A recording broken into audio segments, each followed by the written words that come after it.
Welcome to CLCI Live. Yes. Before we begin, let's make sure and remind everybody to like and subscribe, all of those good things that we normally do. We want to hear from you. So please hit that subscribe button. And also, in addition to that, join in the conversation. We do this live so that we can hear from you. So please join in. Yeah, last week we talked about Emotions 101, highly sensitive people. We are finishing with emotions. We're talking about vulnerability. So this is our last week of emotions. This is it. We're done talking No about longer emotions. going to be emotional. No Let's more go out emotion. with a bang. Emotional vulnerability. What does it mean to be emotionally vulnerable? You would know. No, It's your actually, I favorite wouldn't. topic. No, it's not. How does everybody define vulnerability? How about that? Not reading. Don't go Google it.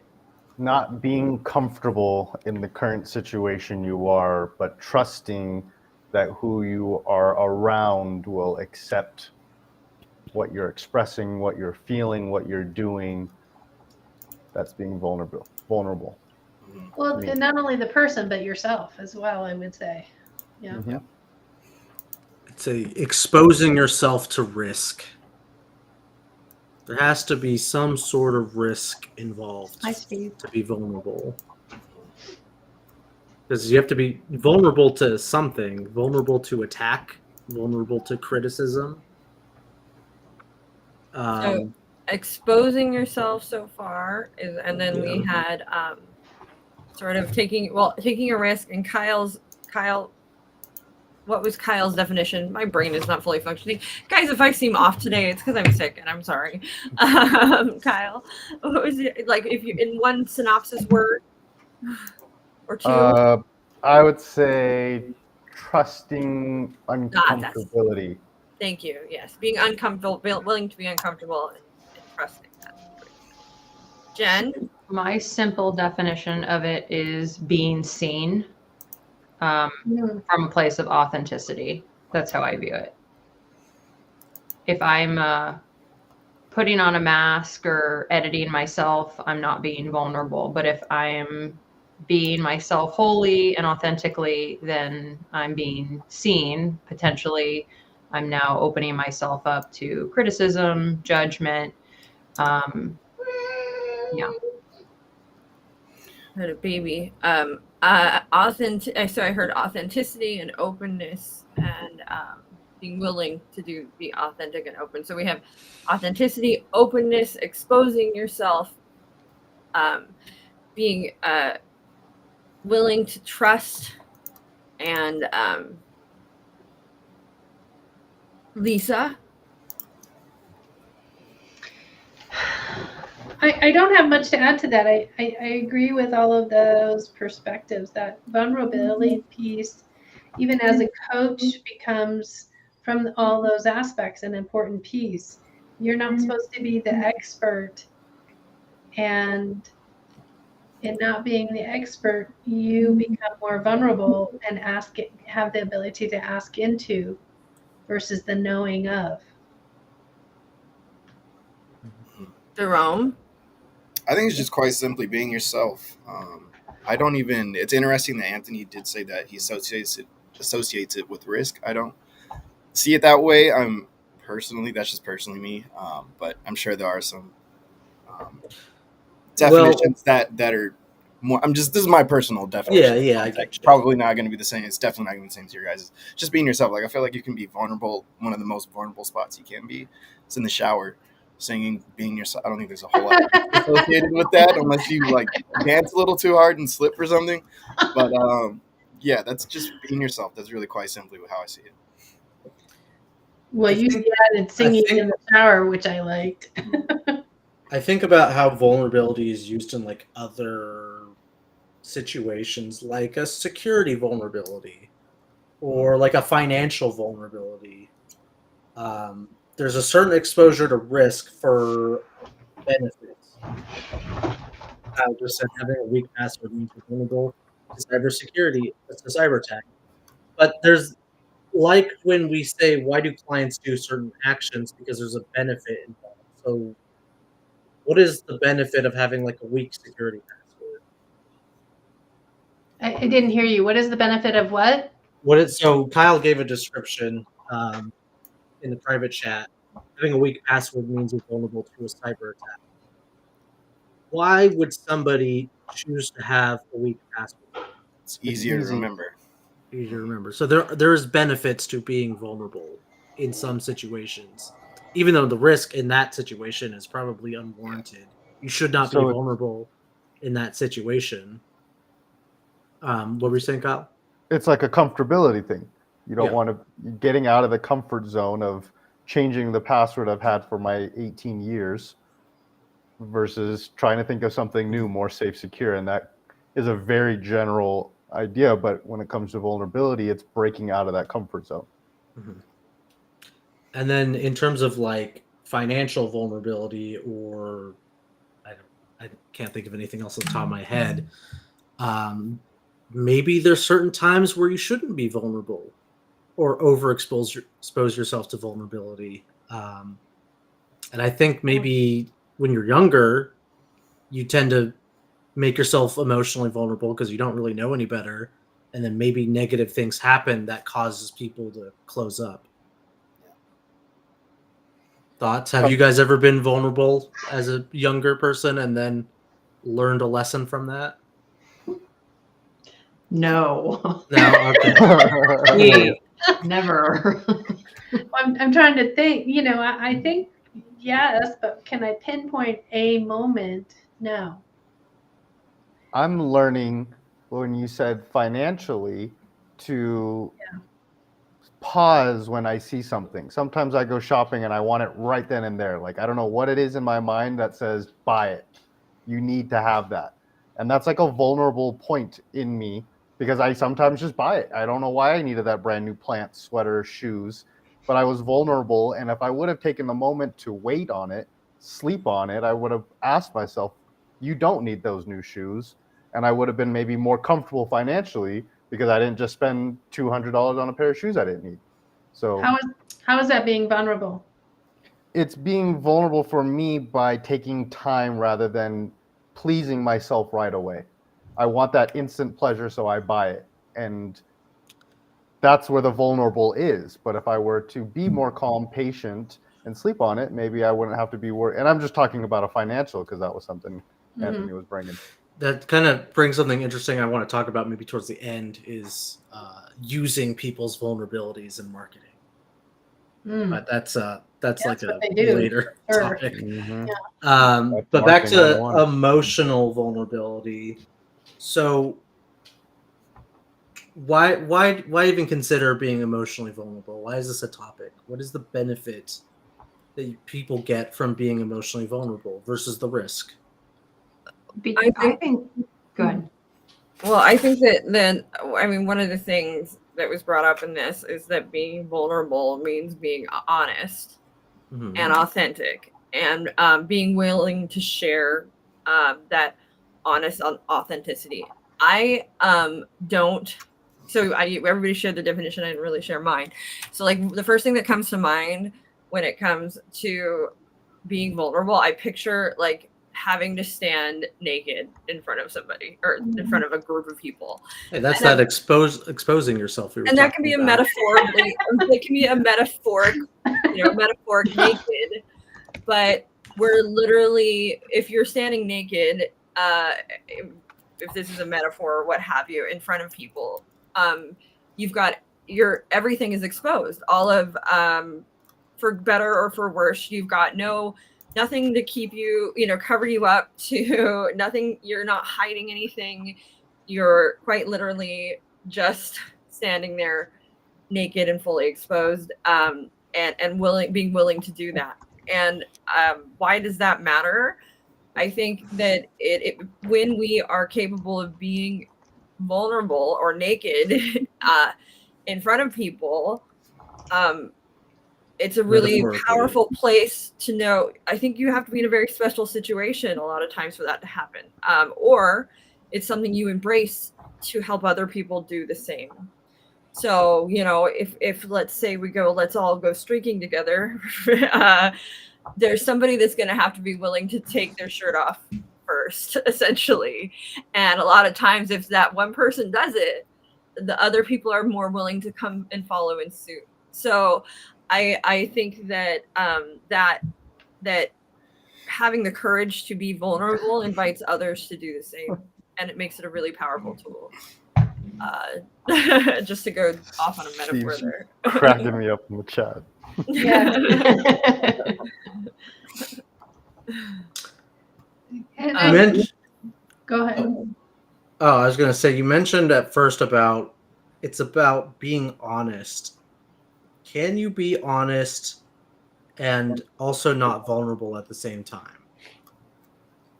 Can you be honest but not vulnerable? I think it's a matter of how much you share. Oh, let's talk. Is it possible to be invulnerable? Oh, that's a good question. Is it possible to be invulnerable?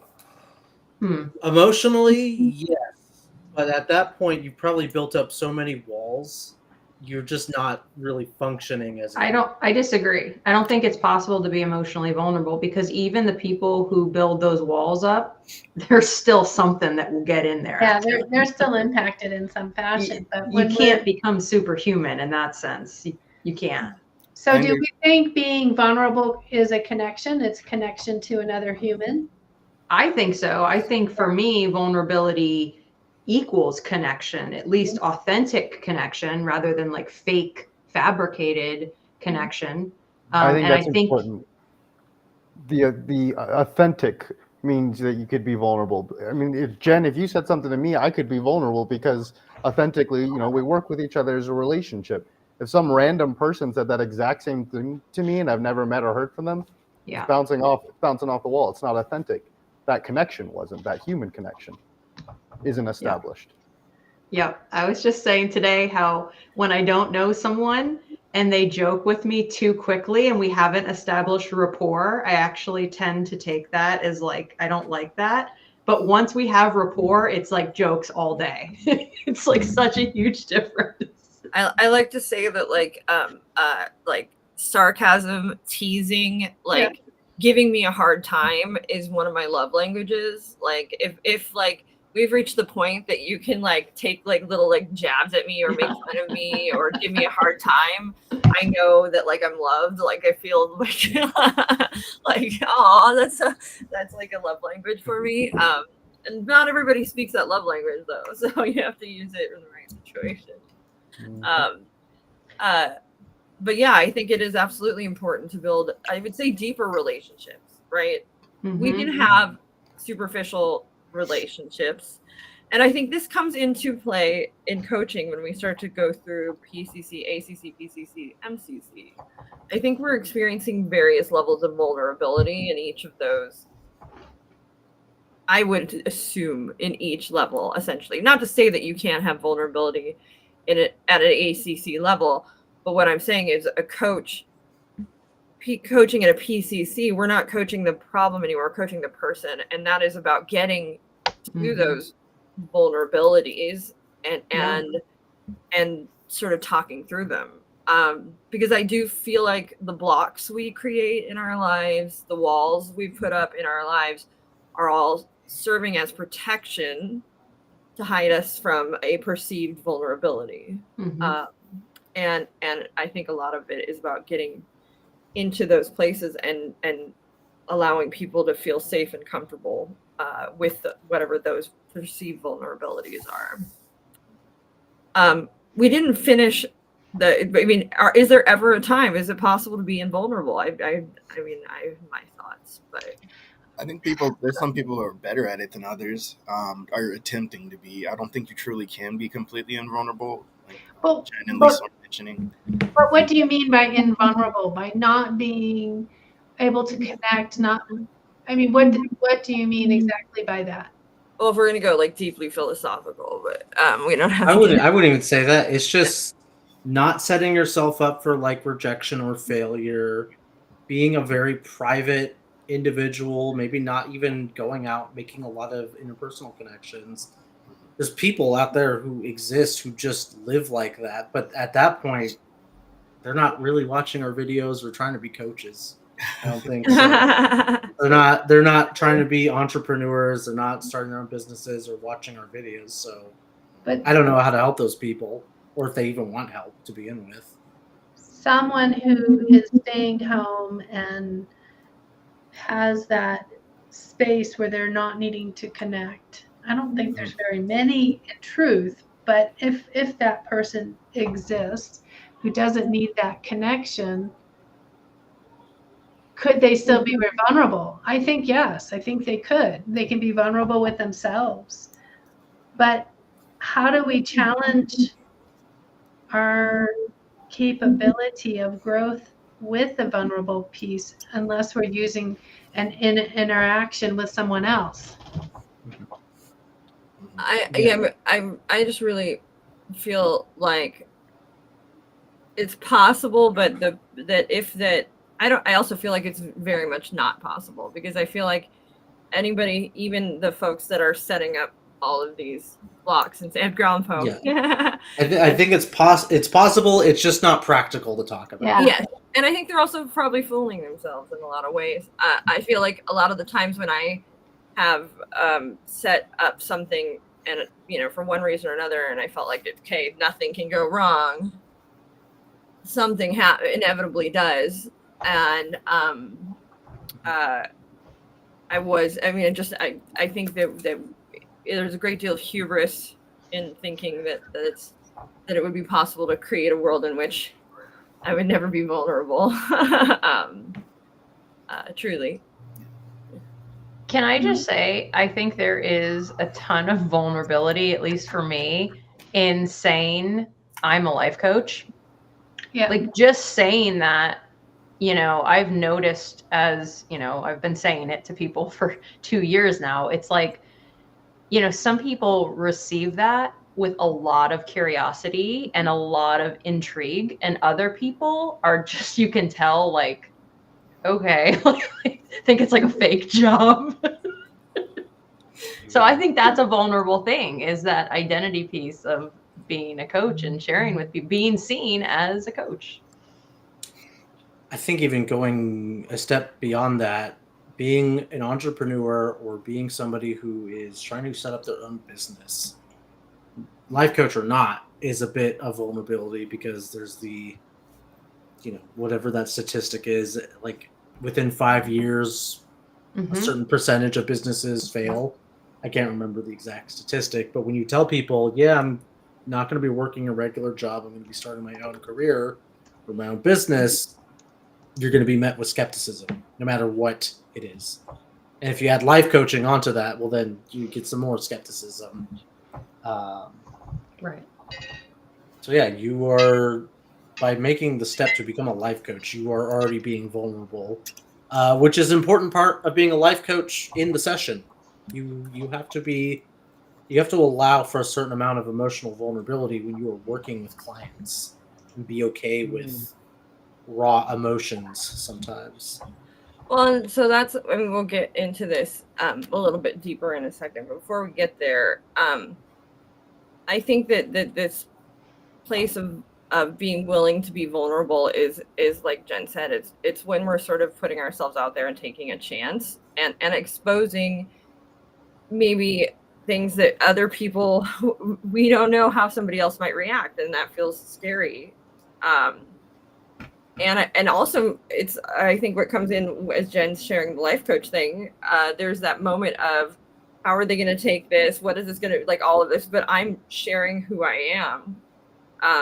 So does it come in this? It's about caring what whoever you're in the space with or sharing with thinks. Sometimes, I mean, not necessarily. Sometimes it's just like, I hope people are as excited about it as I am. And then sometimes they're just not. So it's just like, wah, wah. They didn't care. But by being vulnerable, you're taking a step forward every time you tell someone you're a life coach.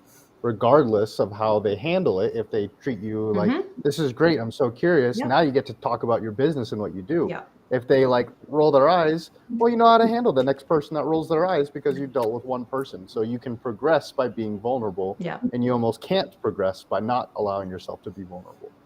definitely. Yeah.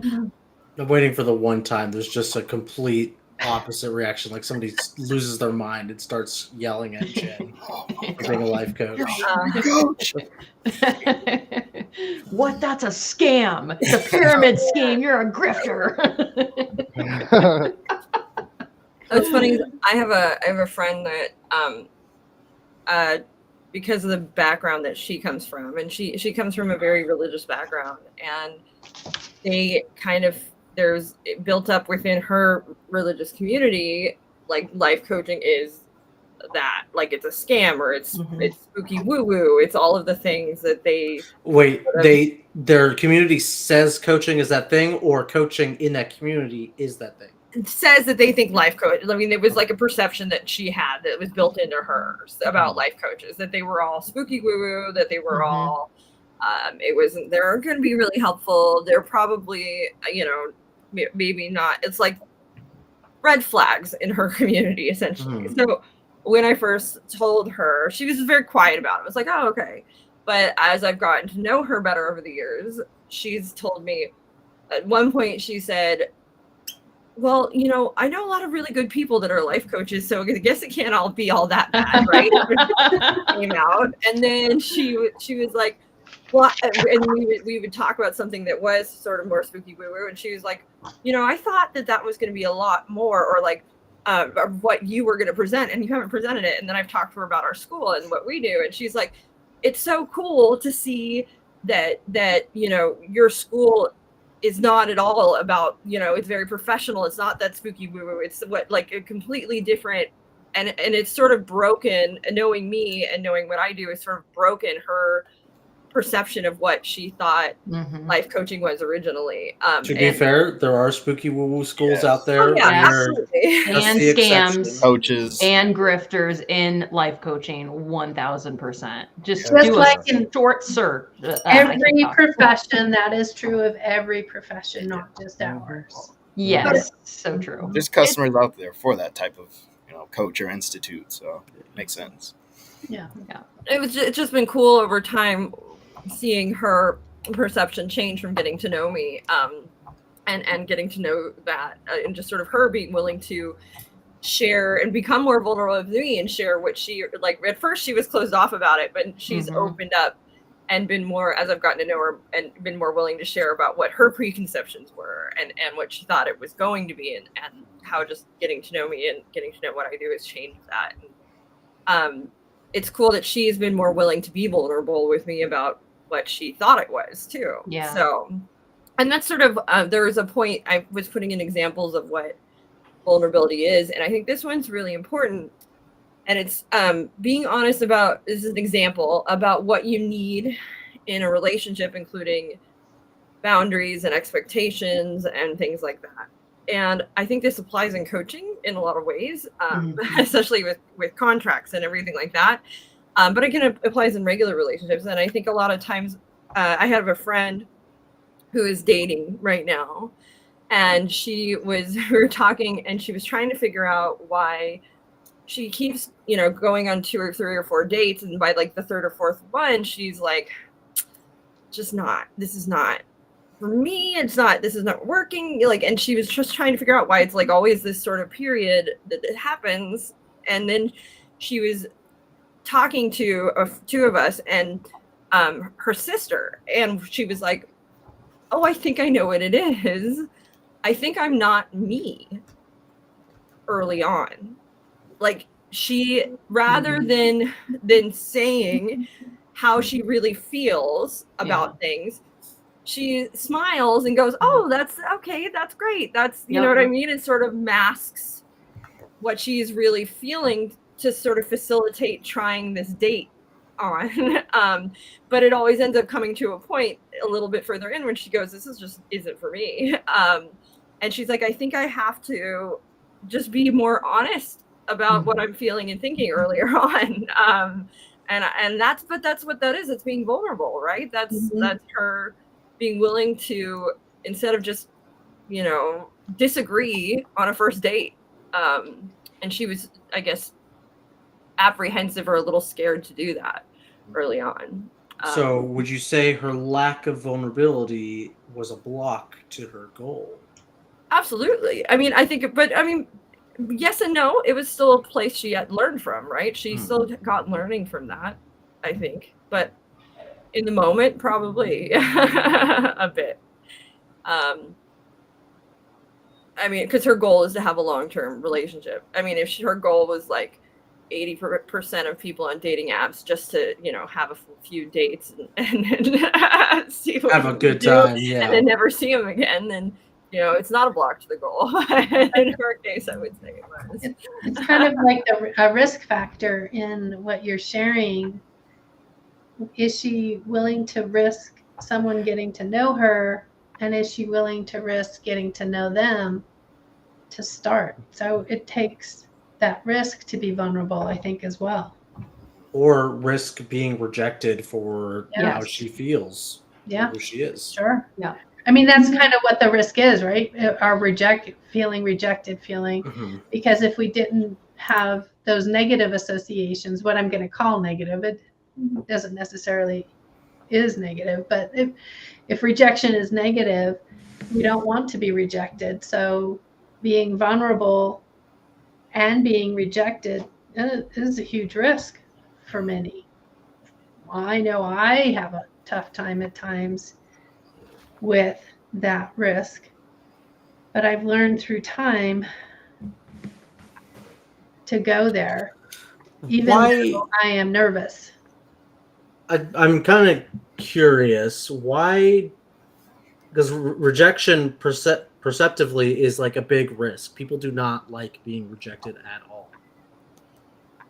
Realistically, though, like if you had a third party observe the situation, it doesn't seem like it's that big of a risk to be rejected. You get rejected for whatever it is, not just relationships, and you can continue on, you can improve. Mm-hmm. Why does it disproportionately seem like rejection is worse than it really is? Well, I think it has to do with how we were raised, right? And what society has told us. But also what Steve is saying, I mean, you can Google that. That's quick and easy to find. I mean, that's a real thing. We perceive rejection similar to physical pain. Mm-hmm. So, I mean, it literally hurts some people to be rejected. I personally would rather be rejected than punched in the face, but that's just me. And some people would probably choose to be punched in the face. That's also probably true, yeah. When we're thinking of that rejection, it has an association with something that we experienced, right? Mm-hmm. So that's why that rejection pain, it feels like pain. That rejection has been very similar to, you know, maybe a child perception of something, maybe a teen's perception of something, maybe something happened in our life, and that association. If we didn't have an association, that rejection was bad. I mean, because if you look at things and you go and have an ability to look back at choices that you either rejected yourself or you were rejected, to look back on it, was it a bad thing or was it just a thing? Mm-hmm. It depends depends on your situation. But it's how you view it, right? It's really how you view it. I think it also depends on the actual tangible outcomes, which maybe in a coaching space, if somebody has a fear of rejection, maybe asking what would be the results of that if you were rejected, or if you were vulnerable and it didn't work out for you. I want to say that there's definitely like a proportion, it's inversely proportional essentially to caring about the outcome. The more I care about something, the more I hate being rejected from it, right? there's also this sense of like, why am I being rejected? What's wrong with me? We tend to like turn it internal, right? And start to pick ourselves apart, because a lot of times when we're putting ourselves out there vulnerable and being vulnerable, there's a giant fear of rejection because we're sharing something about us that we're exposing ourselves. So like if I got naked, back to my metaphor here, Back to exposing Getting yourself. naked a lot in this. and somebody like, in front of somebody, and they pointed and laughed and said, "What's wrong with that?" Yeah. Brooke needs And exposure. I'm gonna be like, "Oh my god, okay, I'm never showing that." Like, what is? I have a giant scar on my knee, and they were like, "What's wrong with your knee? That's so disgusting. That's so gross." Like, I would never. I didn't wear shorts for a long time because I didn't like my knee, and so there's just this feeling like, and then all that's horrible. Like, it is painful. That is painful. And not at all what I would want. To bring this back into the coaching space, I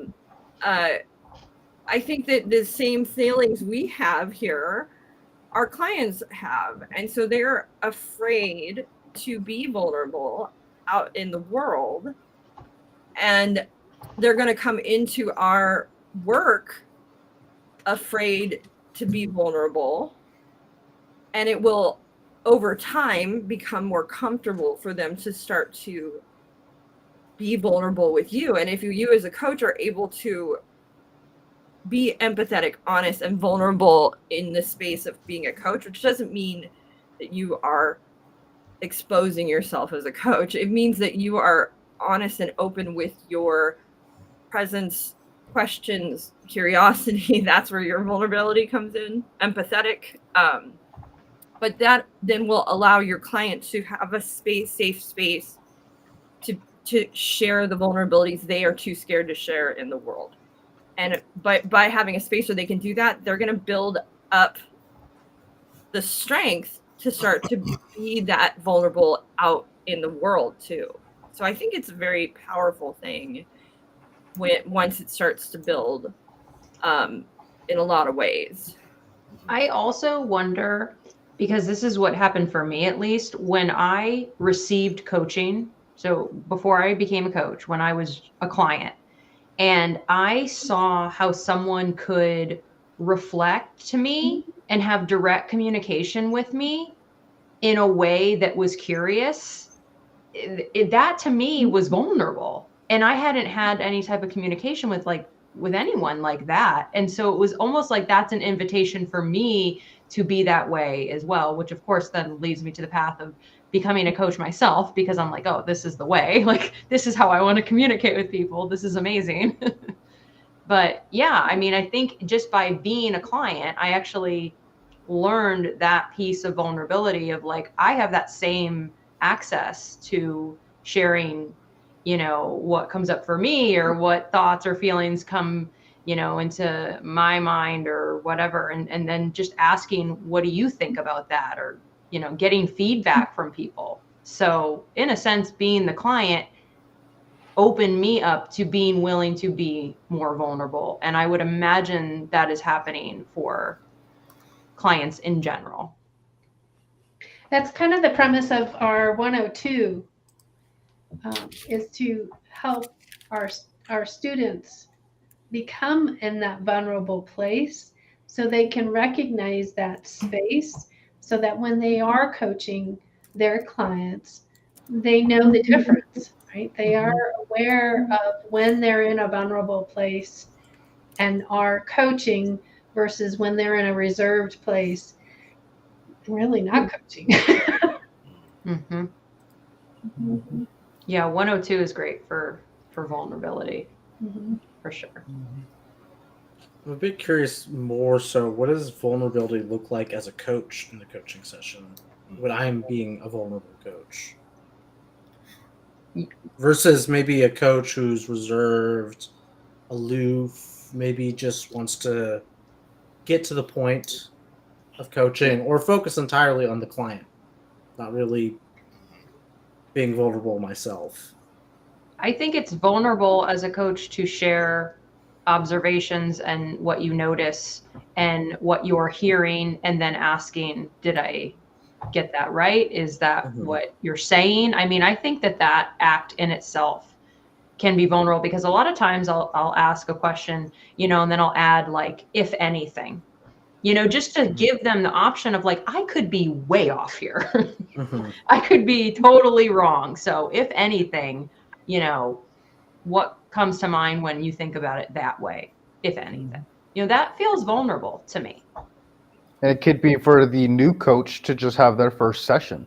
I mean, they're so Yeah. used to maybe telling people what to do, giving that advice, because that's what they thought a life coach was, finishing up maybe a 101 and then starting their first session and really listening, really telling themselves, I'm going to listen. I'm not going to tell them what to do. I'm going to practice being a coach and be vulnerable, because they're not used to that. They're not used to listening. It's when you release that like expert role, right? I am not the expert here.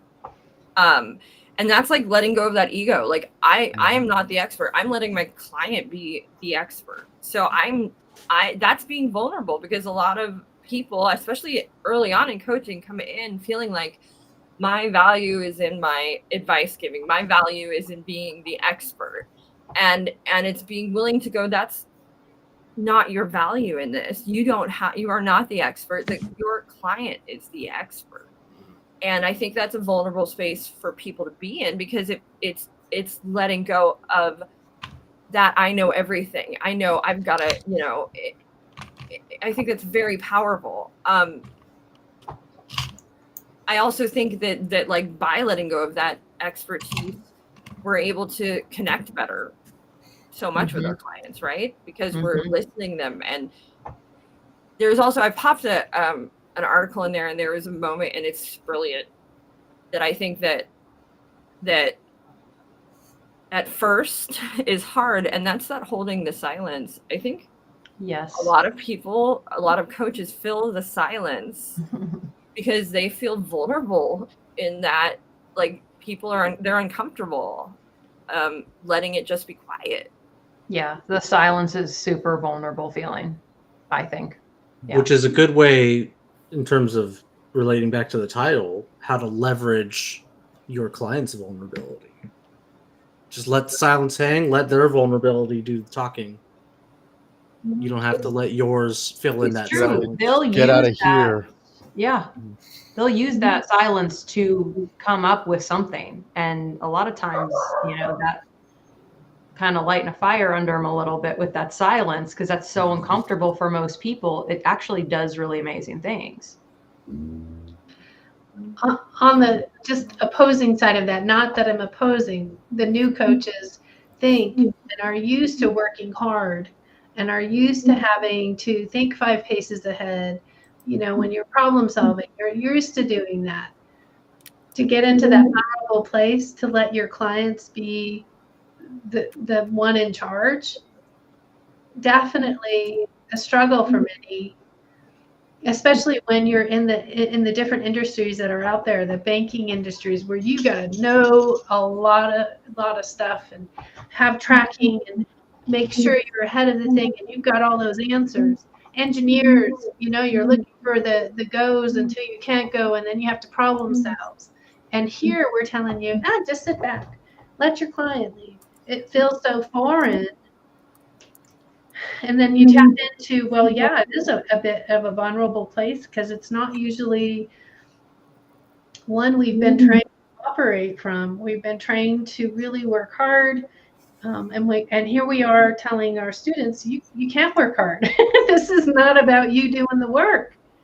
That is a very vulnerable place to operate from. So absolutely right. Yeah. It's like they're sort of using their expertise as a shield. Mm-hmm. Which is, I feel like it's a difficult balance to strike, because in one situation, yes, give up the ego, you're a partner with your client, you're not the one in charge. Does that change, though, when you are projecting yourself to the world or marketing your services? Oh, I think it completely changed.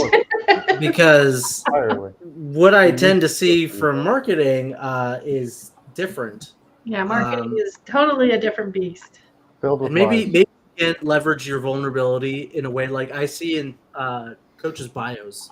They'll give their story, or they'll tell you how they got to the place where they got, and that emotional weight lends credibility and is ultimately in their favor to be vulnerable. Mhm. In other situations, they're using their expertise to say, "Hey, I know I'm an authority of what I'm coaching on." What's interesting too is like I think it like there's a wide variety of the ways that people market, and you're gonna see all different levels of it. And yes, some of them are presenting themselves authentically, and that means sharing whether it is their story or what have you, but they're being vulnerable when they share it. But I think that I respect that, and that's what I'm going to look for in my coach. But I'm also going to look for a coach that is,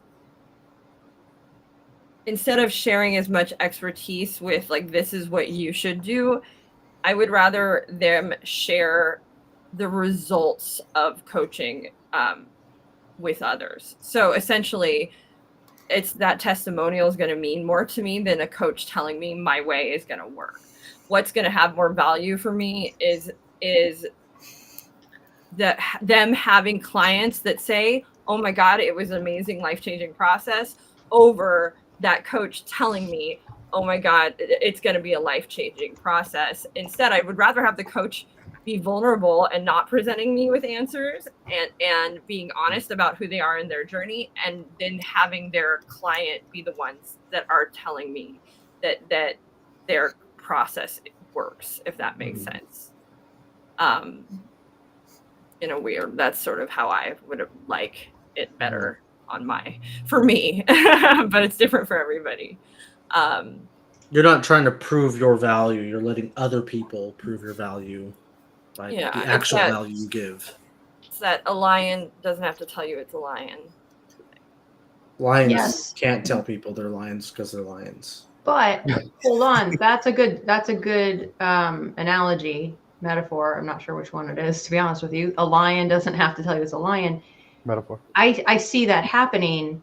I see coaches out there saying, "I'm a lion, I'm a lion, I'm a lion." To me, that looks like, I don't know what the word would be for it, almost like fabricated vulnerability, or like, not force, but like it's vulnerability with an ulterior motive. It's And ego. to me, like that comes Fake it till you through. make it. Yeah. What they're saying is I'm a lion, but what I'm hearing is I'm a lying. Pretentious. That's a good word, Steve. Yeah, pretentious. What's funny is I pictured like that cat video that like where the cat's wearing like a lion's mane Yeah. around her. Yeah. Wants to be the lion roar. I'm a lion, darn. Yeah, But then there's you a see an difference. actual lion walk by, and they don't go around pouncing and saying that I'm a lion. They don't need to. They Right. don't need to. They just are. Right. There's just something, to me, I can see authentic vulnerability pretty clearly versus like contrived vulnerability, like vulnerability with like there's a strategy in it. Like, oh, here's my poor me rags to riches story, so you think I know everything, like that comes across to me. I see it a lot in coach marketing, and some of it makes me feel icky. True. But it does speak to, and this is where it's leveraging other people's vulnerabilities. I think the reason why people do that is because it leverages against the other person's vulnerability. Because my thought process, if I was a coach who was advertising myself like that and marketing myself to like that, I am placing a bet that the person who is my client feels that vulnerability. They feel vulnerable financially, or they do not feel comfortable with themselves putting themselves out there in that way, like as a business owner. And so when Kyle said it, leveraging vulnerability is capitalism. Kyle, you gotta talk more. I bless Oh, talk God. more. Just interrupt me. I don't want to interrupt. That's my problem. No, that's part of the life. That's why you're here. You're to interrupt. Oh, God. But yeah, the reason why people do those sort of underhanded tactics is because they're counting on the client having that moment. And it probably works sometimes, but it's probably not the person you want to coach with either. Right. All I'm thinking about is that documentary that we watched about like the Twin Flames universe. Oh my gosh, that was awful. That is like the epitome of like capitalizing Oh on my vulnerability. gosh. Where That it's is like, also Gosh. a good example. And if you guys have the free time, watch it. It's called Twin Flames Universe, whatever. It's not coaching. It's a good example of how vulnerability is not rewarding. There is a risk to it, and you could, be prey to somebody who's, banking on your vulnerability. Yeah. You have to pick and choose your vulnerability, and when it's beneficial to you and when it's not beneficial to you. Because a lot of people, it's vulnerability for a reason. A lot of people try to take advantage of those situations. I'm not saying that you can't do it in an ethical way in your marketing, but it's reframing it about, what sort of benefit are my clients looking for? What do they want to achieve rather than what are they trying to compensate for? I want to say that I think we leverage vulnerability, but not in the way that we're speaking now as an institute pretty often. On the phones, we speak, I think, pretty vulnerable. We're not really trying to sell you. We're going to give you the information that you're coming here to look for. Yeah. But we're going to be vulnerable with you as far as trying to decide whether this is the right fit for you and not trying to squeeze you, a circle peg into a square hole. We're vulnerable when it comes to our classes. Our testimonials, I try not to dress those up too much. I want those to be as vulnerable as possible, as raw as possible, because I think we really don't have much to hide here. And I think it's a good telltale sign that an institute is a good space for you. I talk on the phone all the time about other institutions, and I will. There'll be sometimes people who are just like, well, what about so and so? And it's like, are you in front of a computer? And they're like, yeah. Like, well, let's go look at their offering and figure out what exactly is going on, because they'll have questions about why can you do it in. That's a very common question. How can you do it in 3 days? What is different about you that you and it's funny because that is not only is that is a double-sided sword or double-edged sword, right? Because it is both a selling point and a vulnerability for us. In the beginning, especially when we were one of the first schools to be doing this, more schools have adopted a closer, more similar, shorter training structure. But we were definitely one of the first. Lisa, you would attest to that, right? Yep. And because of that, we got a lot of flack from not our clients, but from other people in the coaching world, from other schools. Oh my gosh, they would make fun of us. Oh, Mhm. or the 3-day school. Oh, yeah. It took a long time for people to start to take us seriously. And now, like, they have to take us seriously, right? We're not going anywhere. And it took some time for us to build up that trust. And now it's still like, you'll see our testimonials where we'll get somebody that went like, I was really skeptical, 3 days, I didn't believe it. And then I took it and oh my God, it was amazing. And like, so it's this weird double-edged sword where people come in because they want it. They want that 3 day. They're skeptical about it, but they're still willing to do it. We've also had people straight up just say, no, I want 6 months training. I want longer training. And that's fine. We're not for you. So that is a vulnerable selling point for us, which is, it's interesting. We're also tooting our own horn to relate it to a wider business practice. Whatever your niche or your thing is, We toot our horn now and again. I know, but we save that like towards the end. Whatever your niche is, or whatever it is you're working on, that is specifically that what makes you, different from other people or other coaches, is a double-edged. It will probably be a double-edged sword. It will make you vulnerable, and it's going to push people away, and that's okay. because as long as it's working for you in the other sense, you know, it is rewarding. I want to help everybody. So, You can't. and You I'll can't do that. I'm gonna Sure. give Jen a Bottom little line. shout out. Like I'm gonna give Jen a little shout out right now. Jen wrote a post that was very vulnerable. And she put it out the other day in her marketing.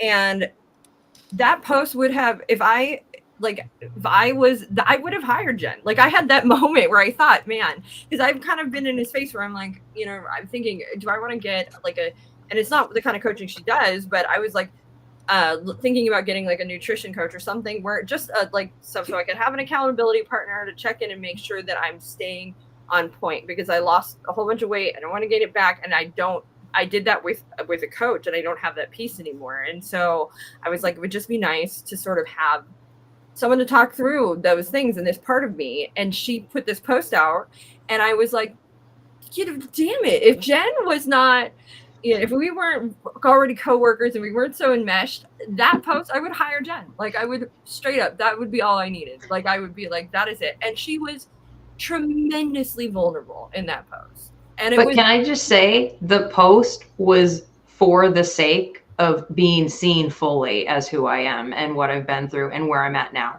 It wasn't like, come to me, I'll coach you into the exact results I got. It was just like, here's what I've been through, here's what I've done, here's where I'm at now, and here's, you know, this is who I am. So it didn't have a push. It was really just a being seen. And it didn't have a solution in it either. Yeah. But it was that I knew, by reading it, I knew that I could share who I was authentically with Jen and feel like she would not judge who I am. Yeah. And she would understand me. And it took her putting that post out there and being willing to sort of say, this is something I've been through. And I was like, okay, I would hire her right there because she gets it. Like, and she will get me without judgment.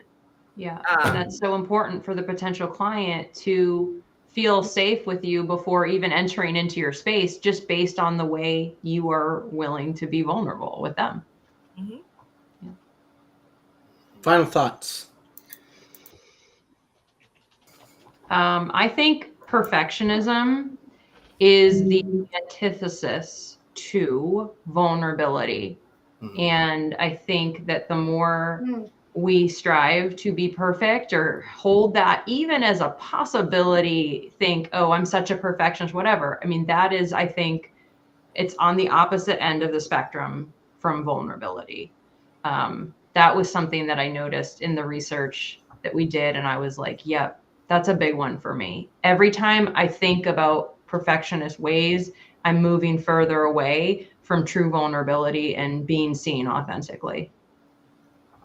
I also think the more in like, yes, and, you know, the more we try to, but I'm thinking just like in marketing and in everything that people put out there. And I'm thinking it's in a different world even, where the more polished somebody looks, like in certain situations, the more I'm probably going to feel like I can't relate to them. Yes. You know what I mean? Like, because true. it's like different than other people, but like if all I'm seeing is the perfect, Yep. then I'm never going to be able to be that. So Yep. like I feel it for me creates like a dissonance. Like it's just not going to happen. I want to see, I love seeing the process and the struggle in like somebody's growth and development. Like that to me is so powerful. I love seeing people not get it right, and then finally figure it out. And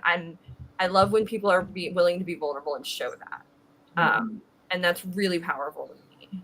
Yeah, it's such a good point. If you're too perfect in your marketing, you might be intimidating to people. There's, as I'm thinking of this one person that I listened to, I forgot what his name is, something Sebastian. He just has this mannerism where he comes off like he is that perfect thing. And I like what he says, but something feels, and you guys just kind of nailed it. Something just feels off, right? Mhm. I'm not really, I like what he says, but I'm not really able to connect into receiving what he says Mhm. in a way that, It's like when I use AI to have those fake eyes look at Yeah. me. You guys can just Yes. bounce things Yeah. off. It's Right, exactly like that. Are you human? Like, you know what I mean? Are you human? Like, yeah. Yeah. That's, I think that the more that you sort of dehumanize yourself, and that means remove those vulnerabilities and mistakes, the more further away from human connection you get. Yep. I think without even taking into account what other people think of you when it comes to being vulnerable, I think it's very important for yourself, just for you to be vulnerable. Because I think if you are not allowing yourself to be vulnerable, you're not really being yourself. And I strongly tie unhappiness and depression to not being yourself consistently. So I think that's just a really bad spiral, downward spiral that you can put yourself in. If you're really just always putting up that guard, you're not allowing yourself to be yourself. Strong reason why I like to go see my family every weekend. I get to just be exactly who I am and not worry about anything around me. And it kind of balances me out. So I think just for yourself, being vulnerable is just something huge. And you should really, if you're not, try and stress it a little bit more often. Anthony, do you agree? Yes. My final thought is in the economy of emotional well-being. Emotional vulnerability is capital, and you got to risk some to get some reward. Because if you don't risk it, there's not going to be you're not going to have a rewarding emotional life and well-being, which most normal people are after. So you need to put yourself out there. You need to be emotionally vulnerable, and whatever your vulnerability is, you got to get over that eventually if you want to grow. There, final thought. Kyle. I like what everyone had to say, so I won't repeat everything, but I do like when Brooke said it's a double-edged sword. When it comes to being vulnerable, there's a time to be vulnerable and show that you're human and connect. And then there's maybe a time to not be vulnerable, and you can see when someone is using it in the wrong way, trying to be this perfect person, trying to use it as a marketing tactic. And it's a double-edged sword, so play with your vulnerability and use it how it fits you. Risk it for the biscuit. Risk it for the biscuit. I would also develop, final thought. I think of like theater. When you're doing theater, you go out on a lot of auditions, and you have to be willing to feel rejection. Like that is, and you sort of just practice getting rejected. And it becomes less painful over time. And you develop tools to be okay with it. Hopefully, right? Hopefully, and so it's sort of like that anti-fragility kind of concept where you can practice vulnerability. So practice opening up in little ways and know that maybe it's not always going to go perfect, but you're not going to be vulnerable by literally getting naked. Just start by showing a little shoulder or something and see where it goes. If you're acting, you might end up being naked for an audition. probably no. Let's hope not. That's I it. think, Oh, well, final thought from Lisa. yes, I haven't said anything yet. So the idea of authenticity, I think it's always a good place. Quit telling jokes in the background. I cannot think.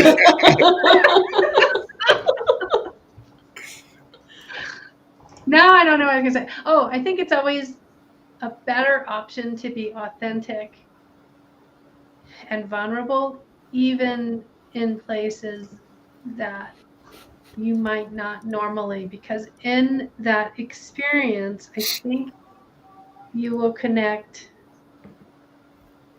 And then in many ways, in that rejection of, like Brooke is saying, you do get a stronger ability to work through that rejection. I still don't like it. I'm not saying I'm there yet, but I think being authentic is the best option ever versus pretending and not being your true self. All right. that will wrap it up for emotions. We're done talking about them. Yay. Anthony is so happy to be done with emotions. What's our next big topic? Do we know? I don't think It we could do. go a lot of ways. So, Go anyway. we're gonna be staying within. It's really me battling with one thing that I'm deciding when we're gonna go into marketing, because we normally move into marketing either March or April, and we did it last year in March. Boring though. I Yeah, but they all like it because it's good information. so that's why I'm like, where do I want to seat this in? Marketing, March marketing. We could talk about Google Ads, Vulnerability. Brooke, for like an No, hour. I'm really considering doing a few episodes, like a few of these on literally, and it might just be too much, like talking into algorithms, like talking into essentially like how the Instagram algorithm works, how you should utilize it, and just kind of getting very nuts and bolts grindy with some things, but and like hitting a few different platforms throughout it. Because I think we already in the classes and everything talk a lot about these general terms. So if we're gonna just speak into, okay, well, this is what it means, and this is how you get it to work for you, essentially. So Can you use a can different we- word but algorithm though? Because once you hear algorithm, it loses. yeah, we'll have to figure out. We're talking AI algorithm. We're It'll talking essentially be like- formula coding. How to hack Instagram. Yeah. There you go. Perfect. How to hack YouTube, essentially. Yeah. So Join six. Can we highlight Steve's comment? March kidding. March. March kidding. March is in. I don't think that's a good. On topic of marketing, I don't think that's a good keyword for our blogs and our videos, Probably not. but it is very clever. Thank you for joining us on CLCI Live. Yes. Be sure to like, subscribe, comment, and share, and take our classes where you can be emotionally vulnerable in front of 36 other people. Yes. That will happen. That will happen. absolutely happen. And hey, maybe you'll get lucky and you'll be coached in class too. Possibly. Yeah. Possibly, most likely. Yeah. With that, we'll see you guys next week. See you guys. All right. Bye.